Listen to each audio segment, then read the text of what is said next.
साली रोजी आदरणीय दादांनी राष्ट्रवादी काँग्रेस पक्षाच्या अध्यक्षपदाची जबाबदारी स्वीकारली आपल्या सगळ्यांच्या साक्षीनं। आदरणीय दादांनी राष्ट्रीय अध्यक्षपदाचा साधारणपणे 2.5 वर्षाचाच कालावधी मिळाला। या कालावधीत त्यांनी अख्खा महाराष्ट्र पिंजून काढला, पक्षाचा विस्तार केला, प्रत्येक कार्यकर्त्याला बळ दिलं। कष्ट, समर्पण आणि काटेकोर नियोजनाचे आपल्या पक्षाची ताकद तिपटीने वाढवली।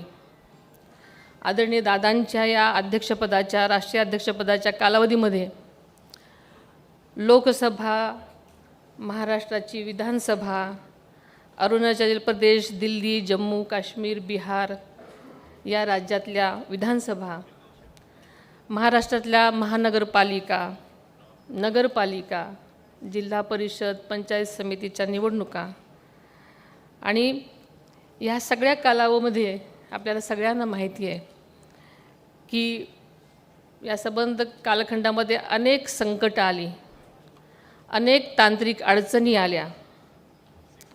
असं असताना सुद्धा आदरणीय दादांच्या नेतृत्वाखालील राष्ट्रवादी काँग्रेस पक्षानं सगळीकडेच दमदार कामगिरी केली। या 2.5 वर्षाच्या अल्पावधीत सुद्धा त्यांनी आपलं नेतृत्व राष्ट्रीय पातळीवर सिद्ध केलं आणि आपल्याला सगळ्याला माहिती आहे की दादांनी एकदा एखादी गोष्ट करायची ठरवली तर ते सिद्धच करून दाखवायचे। आपला राष्ट्रवादी काँग्रेस पक्ष देशाच्या मातीशी, माणसांशी नातं सांगणारा आणि जनतेशी नाळ जुळलेला पक्ष आहे। आपल्याला माहिती आहे की देशाची निर्मितीच मूळ संघर्षातून झाली आहे। तसंच आपल्या राष्ट्रवादी काँग्रेस पक्षही संघर्षातून स्थापन झाला आणि संघर्ष करतच मोठा झाला। तब्बल 27 वर्षाची वाटचाल यशस्वीपणे पूर्ण करत आपला पक्ष आज खरं तर आपण तारुण्यात आहे म्हणायला पाहिजे। आपल्याला कार्यकर्त्यांमध्ये जोश उत्पन्न करायचा आहे, उत्साह आहे। त्या उत्साहाला योग्य दिशा देण्याचं काम आपल्या सर्वांना करायचं आहे। राष्ट्रवादी काँग्रेस पक्षाची स्थापना झाल्यापासून मी सुद्धा प्रत्यक्षपणे आपल्या सर्वांच्या प्रमाणेच राष्ट्रवादी काँग्रेस पक्षाशी जोडलेली आहे।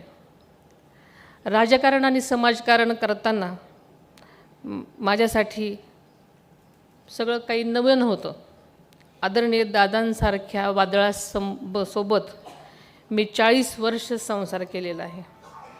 त्यामुळे पक्षाच्या राष्ट्रीय अध्यक्षपदाची जबाबदारी अत्यंत कठीण असली तरी तुम्हा सर्वांच्या पाठबळामुळे आणि तुमच्या साथीनं अजिबात अशक्य नाही याचा मला विश्वास आहे। हा सन्मान केवळ माझा नसून तळागाळात काम करणाऱ्या प्रत्येक कार्यकर्त्याचा आहे, जनमानसाचा आहे, माता भगिनींचा सन्मान आहे असं मी मानते।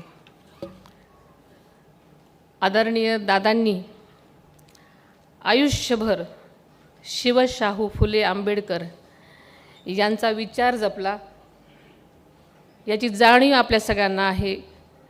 या विचारात कधीही काही असतं तरी त्यांनी तडजोड केली नाही। नवमहाराष्ट्राचे शिल्पकार स्वर्गीय यशवंतराव चव्हाण साहेबांचा वारसा त्यांनी आयुष्यभर जपला आणि तोच वारसा, तोच विचार आपल्याला पुढे न्यायचा आहे। समाजातल्या कोणत्याही घटकाला आपण वाऱ्यावर सोडणार नाही, सर्वांना सोबत घेऊनच चालणार। कारण दादांचं ज्या गोष्टी त्यांनी केलेल्या आहेत त्या सगळ्या गोष्टी आपण करण्यासाठी सगळ्यांनी एकत्र काळजी घ्यायची आहे आणि सगळ्यांनी एकत्र पुढे जायचं आहे। आज मी आपल्या राष्ट्रीय अध्यक्षपदाची जबाबदारी स्वीकारत असले तरी खरं तर राष्ट्रवादीचा प्रत्येक कार्यकर्ता हा राष्ट्रीय अध्यक्षच आहे। याच भावनेतून आपण सर्वांनी मिळून काम करायचे. आपल्याला पुन्हा एकदा आपल्या पक्षाला राष्ट्रीय पक्षाचा दर्जा मिळवून द्यायचा आहे. आपल्याला माहिती आहे की ग्रामीण भागामध्ये आपली पाळंमुळं घट्ट आहेत, पण शहरी भागातही आपल्याला जनतेचा विश्वास संपादन करायचं आहे. तिथंसुद्धा आपल्याला आपला पक्ष वाढवायचा आहे. पक्षातल्या तरुण कार्यकर्त्यांना संधी देऊन त्यांच्या पाठीशी बळ उभं करण्याचं काम आपल्या सगळ्यांना करायचं आहे. कृषी, सहकार, उद्योग, क्रीडा, युवक आणि महिला सक्षमीकरण या प्रत्येक क्षेत्रात आपल्याला आघाडी घ्यायची आहे. या क्षेत्रात काम करायचं आहे. आपल्याला माहिती आहे की आपल्या आज महिलांची संख्या 50% आसपास आहे. महिला या देशाचं विकासाचं इंजिन म्हटलं तरी काही वावगं ठरणार नाही. या प्रवासात कोणीही मागे राहू नये म्हणून राष्ट्रवादी काँग्रेस पक्षाच्या कार्यकर्त्यांनी विशेष लक्ष देणं गरजेचं आहे. लाडकी बहीण योजना आपण आपल्या सरकारने आणली आहे, म्हणून आपली जबाबदारी इथंच संपत नाही.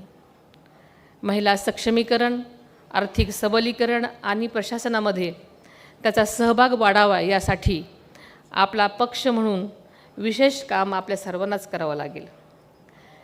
शेतकरी हा आपला महत्त्वाचा घटक आहे. शेती अधिक किफायतशीर आणि फायदेशीर कशी होईल यासाठी आदरणीय दादांनी AI